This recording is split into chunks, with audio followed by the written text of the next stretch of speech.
Okay, so let's go on ahead and get into this. Here's the list of everything that I ordered. Oh, you can see here they sent me a little cherry shrimp sticker. That is so cute. I'm excited to see what that looks like. Oh, let me flip that over. First is the plants. We've got the crypt, Cryptocorin Wentii tropica. This one is the Amazon sword, and oh my gosh, it is way taller than I was expecting. The next two are the micro swords. I got 2 micro swords because I wanted to make sure that I could spread it out to get a good chance at growing a carpet into the substrate.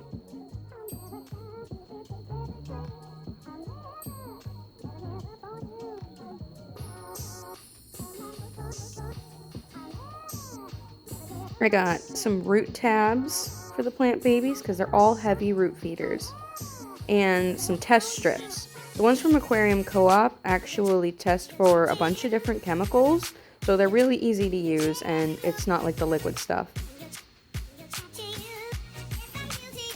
I got some tubing for the air pump that I've got, and that is so cute. I just love the little fish that they've got on all this packaging.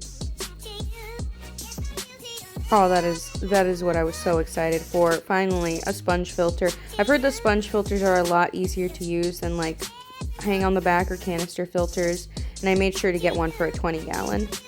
I just love the little fish on all the packaging, so I turned it around to make sure you could see them. These are the airline tube holders, like with the suction cups and stuff. It looked like the package was open, but everything was still in it, so that's alright.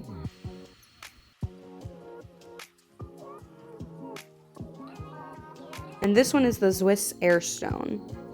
So, oop. There we go.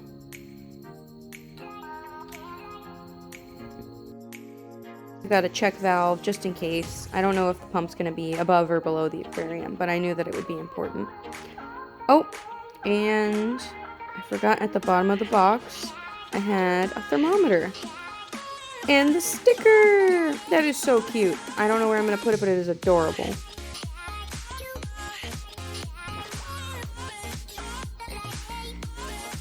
Set it all up nice so you can get a good look at everything. Ta-da! Now that everything's unboxed, let's get these babies in some water. Oh, the chemicals haven't arrived yet, so I'm hoping that using this water filter and just putting the filtered water in will be fine, because I don't think the plants necessarily need like any types of bacteria. They'll do just fine with like water, and I have aqua chemicals because I have like a plant food fertilizer stuff because I have a hydroponic system, and I'm hoping that will be fine for them. I put my spider wood in a pot of water with some salt and baking soda and got it simmering to remove the tannins and also so that the wood would sink easier. We'll check on. Here's the 20-gallon I got off of Facebook Marketplace. It had a bunch of stuff in it for like $35. I tried to wash it out and get up underneath the corners and stuff like that, but I couldn't get this stain off of the back. So that'll be the back and this will be the front of the aquarium. This is the substrate. I'm going to use this river rock. There's a bunch of different like sizes of rock in here. And then this is the gravel that came with the aquarium. I might use it for a path. But it also came with these little biomedia filter pucks. I know those will hold some good bacteria. These are the big rocks. I sorted them out of the river rocks to use them for decorations and stuff like that. It also came with some plastic decorations and stuff. I honestly don't know if I'm going to use it. I might use the rock. It's a little tidy place. I might be able to make it look natural, but it's whatever. This is the Whisper 20 air pump that came with the aquarium. It's connected to an airstone right now, and I gotta be honest, I heard no sound out of this bad boy. It is really quiet, so I think that's pretty nice. These are some cute rocks I found when I was washing out the stone. I like the rings on that one, and this one looks kind of like a gemstone. It's really shiny when I get it in the light right. Over here, this one has like a couple of dots. Looks like cookies and cream. I put what was in there in here, And then I filled that back up so that I can get the water to cover the plant pots. Let's look at the first baby. This one should be the Crypt Tropica. Aww, little tunnel peak. This is when I realized I needed a better camera angle. I couldn't get my hands in there and I didn't want to hurt the plant, so I just decided to rip it open from the sides. Now, when I first grabbed it out, I was a little bit nervous because the leaves looked kind of dark, but I start like pinching at them, poking at them. They all look really healthy. They feel pretty thick and full. I'm like checking on the stem growth to see like how many like leaves individually there are, and then I start looking at the roots down below. Here you can kind of see what I'm looking at, and you can see the roots poking out of the bottom. I'm really excited for that one. Into the water bucket with the little baby.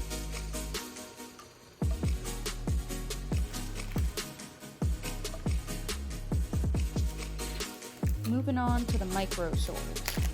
So I think I'm gonna open both of these at the same time.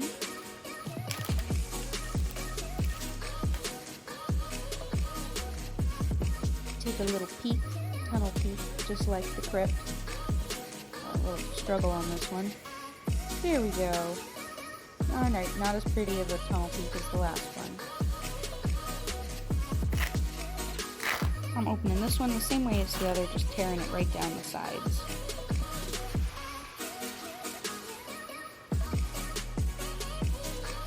Aw, it's got a couple little shoots coming out the side already. I'm really interested in these ones. There's a lot of like individual hairs in there. Once I pull it apart, I think it'll be able to carpet pretty quickly. This looks like a really healthy plant too. I'm just kind of pulling them apart, fluffing it up, giving it a little fluff so they're not all pressed up against each other, and sticking that baby into the bucket. Let's unwrap the next one. Got kind of excited and aggressive with that one. Ripped it all the way down with both sides. This one, I noticed that most of it was growing on one side of the rock wool, like it wasn't entirely centered, and so some of the like root bits and shoots were exposed on the side, but that'll make it easier to plant later. I was actually for a bit kind of admiring how it looks kind of neat and fan-like, all pressed to one side like that. I don't know, kind of inspiring for how I might want to plant it. Into the bucket with that baby. Now for the last one, the big baby. The Amazon sword. I got really excited when I saw how big it was. Let's take a peek at this one. Oh, little fail. Not as pretty of a top peek as the last couple. Whoa, ripped straight into that, then got kind of nervous up next to the leaves. I was worried some of them might be caught, and I freaked out a bit. So excited that there was a shoot. A couple of the leaves have some damage, like they're a little yellowed, but that's okay. Most of this is super healthy. They've got some roots coming out the bottom already, and again, this stem is what I was looking at. I want to show you a nice close-up. When the bud at the end gets big enough, I'll be able to plant it, and then I'll have more Amazon swords. Yeah! I mean, I don't know what to do about the damage on these. Maybe I should prune it, maybe I shouldn't. All I know is I want to give it as many leaves as possible while it's still staying in the bucket. So I'm just going to leave those as is, and put this baby with the rest of them.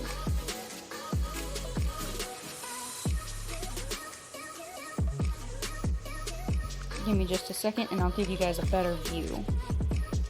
There we go, we can see them all in the water. I'm going to fill the water up above their plant pots and cover that with some cellophane. Finally covered it with some cellophane. It's not sticking very well, so I'm just kind of going to hope that it'll still be able to hold the moisture in. I think it'll do fine. Let's check on our wood. Oh my gosh, that is really dark. It looks like sweet tea right there. I was not expecting that. I don't know. I'm gonna pour it out over there.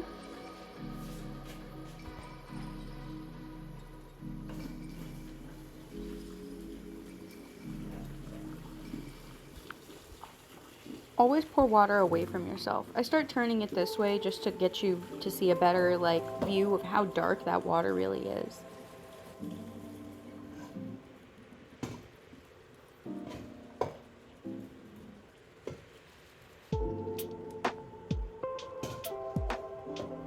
I leave a little bit of water in the bottom. My logic is that maybe if I leave some of the tannin water in before I add some more hot water, maybe the tannins already in the water will make it easier for the new hot water to soak into the wood and help release some more. I'm not sure if that's actually how it works. That's just my logic. I'm testing to make sure that the water is hot enough to go into the hot pan because I don't want to warp a hot pan by using cold water.